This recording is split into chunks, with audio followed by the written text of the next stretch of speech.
Hello दोस्तों, दुनिया में न जाने कई अजीबोगरीब घटनाएं होती रहती हैं और कई तो अभी भी हो रही होंगी, परंतु ये चीजें घटित होने के बाद हमें पता चलती हैं और हम इनके बाद इनकी सच्चाई का पता लगाते हैं, जिनमें पता लगाने पर कई लोग अपनी अपनी राय देते हैं। तो कई चीजें आजकल की टेक्नोलॉजी से पता चल जाती हैं, परंतु कई घटनाएं ऐसी होती हैं जिन्हें हम ना ही लोगों की राय से सही कर सकते हैं और ना ही आजकल की उतनी टेक्नोलॉजी विकसित हुई है जिससे हम उनके बारे में जान सके। तो साइंटिस्ट इन्हीं चीजों को जब सॉल्व नहीं कर पाते हैं तो वे दूसरे पैटर्न पे शोध करते हैं, जिनमें वर्तमान या फ्यूचर में होने वाली घटनाओं की टाइमिंग में पहले जाके या बाद में ये पता कर सके कि आखिर जो घटनाएं हमारे सोच से परे है, जिन्हें हम लाखों कोशिश के बाद भी नहीं कर पाए हैं, तो असल में वे हुए कैसे। तो साइंटिस्ट टाइम मशीन की कल्पना करते हैं और अपनी अपनी थ्योरीज देते हैं, जिससे वर्तमान में होने वाली घटनाएं और फ्यूचर का पता लगा सके और उन सभी अज्ञात चीजों पर से पर्दा उठाया जा सके। तो इसी कॉन्सेप्ट को लेकर साइंटिस्ट ने टाइम मशीन बनाने की थ्योरी को सॉल्व करने की कोशिश की और कुछ हद तक कामयाब भी हुए, परंतु आज तक इस प्रक्रिया में समय की सीमा का पता नहीं लगा और आज तक साइंटिस्ट टाइम मशीन के कॉन्सेप्ट को सॉल्व करने में लगे हुए हैं। तो दोस्तों चलिए हम आपको उन्हीं चीजों की एक झलक दिखाते हैं और टाइम मशीन के थ्योरी को बताते हैं कि अगर ऐसा हो गया तो हमारी लाइफ का पैटर्न और हर एक चीज कितनी आसान हो जाएगी। तो चलिए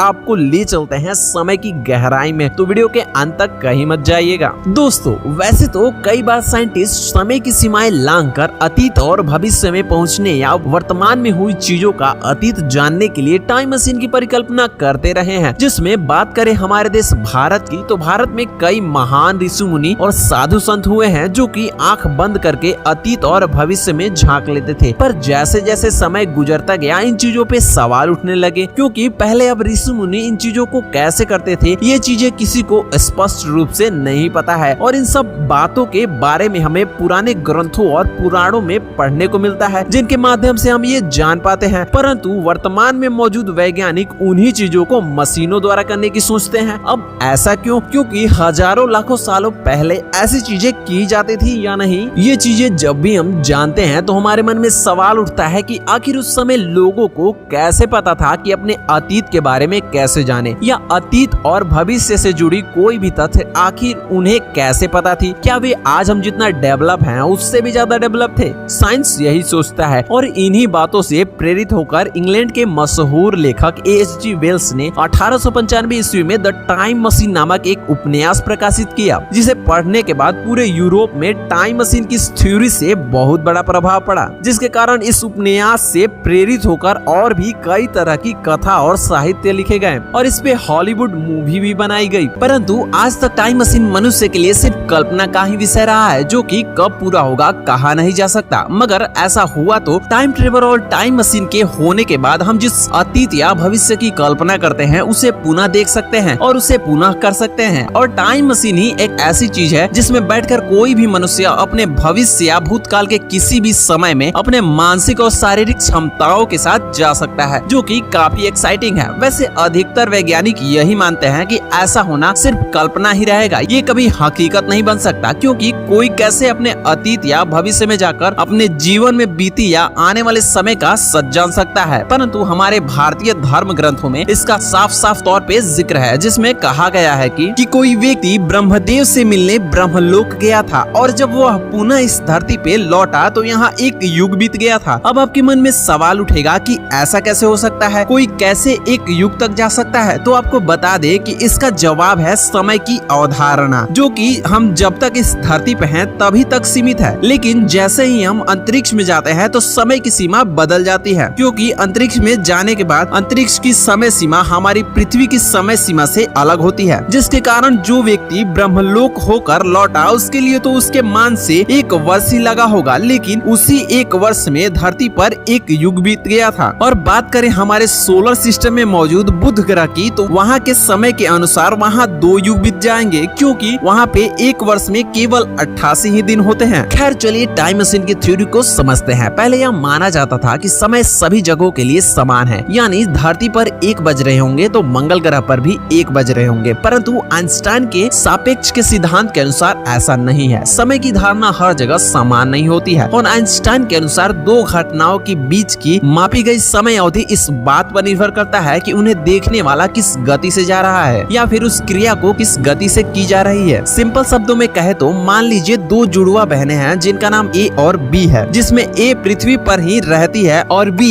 एक अत्यंत तीव्र गति के स्पेसक्राफ्ट से पृथ्वी को छोड़कर किसी बड़े ग्रह पर जाती है और उस ग्रह पर पहुंचने के बाद वहां का डेटा कलेक्ट करके पुनः पृथ्वी पर लौटती है, जबकि ए घर पर ही रहती है और बी जिस ग्रह पर गई थी वहां आने और जाने में 1 वर्ष का समय लगता है। लेकिन बी जब पृथ्वी पर लौटती है तब पृथ्वी पर 10 साल बीत चुके होते हैं और उसकी जुड़वा बहन ए उससे 9 वर्ष बड़ी हो चुकी है, जबकि दोनों की उम्र समान थी जुड़वा जन्म लेने के कारण। यानी इस बात से यही प्रूफ होता है कि बी 10 साल भविष्य में पहुंच गई है और वो वहीं से धरती पर चल रही घटनाओं को देखती है जहां से उसका भविष्य में 10 साल बाद का दृश्य है। जैसे एक बंदूक से निकली गोली को यदि आपको देखना है तो आपको उस गोली के रफ्तार से भी तेज गति से आगे जाकर क्रॉस करना होगा और फिर पलटकर देखना होगा, तभी वो गोली आपको दिखाई देगी। इसे सिंपल शब्दों में समझा जाए तो मान लीजिए आप एक सुनसान रास्ते पर अपने कार से ड्राइव कर रहे हैं और 5 किलोमीटर आगे जाकर रास्ता बंद है और वहाँ पे बहुत बड़ा गड्ढा है जो कि अचानक से दिखाई नहीं देता और उसी में आपकी कार का स्पीड बहुत ज्यादा है। तो आप सोचिएगा कि आपके साथ क्या होगा। लेकिन उसी समय एक व्यक्ति हेलीकॉप्टर में है और वह रास्ते की पूरी जानकारी और गड्ढा सब कुछ देख रहा है और आपकी कार का स्पीड भी देख रहा है कि आपकी कार अगर नहीं रुकी तो गड्ढे में गिर जाएगी, यानी वह आपका भविष्य देख रहा है। वैसे अगर किसी टेक्नोलॉजी से आपको पता चल जाए तब तो ठीक है, आप बच जाएंगे, नहीं तो राम जाने। ठीक उसी तरह भारत के धर्म ग्रंथों के अनुसार ज्योतिषी भी समय की तीव्र गति का अनेक रूप से प्रयोग करके भविष्य या अतीत का पता लगा लेते थे। उसी तरह आजकल के वैज्ञानिक उन्हीं चीजों को मशीनों द्वारा करने की सोचते हैं और टाइम मशीन की कल्पना करते हैं और उसे बनाने में लगे हैं। वैसे आपका क्या विचार है कि फ्यूचर में ये पॉसिबल हो पाएगा या नहीं? कमेंट में जरूर बताइएगा। मिलते हैं अगले वीडियो में, तब तक के लिए जय हिंद।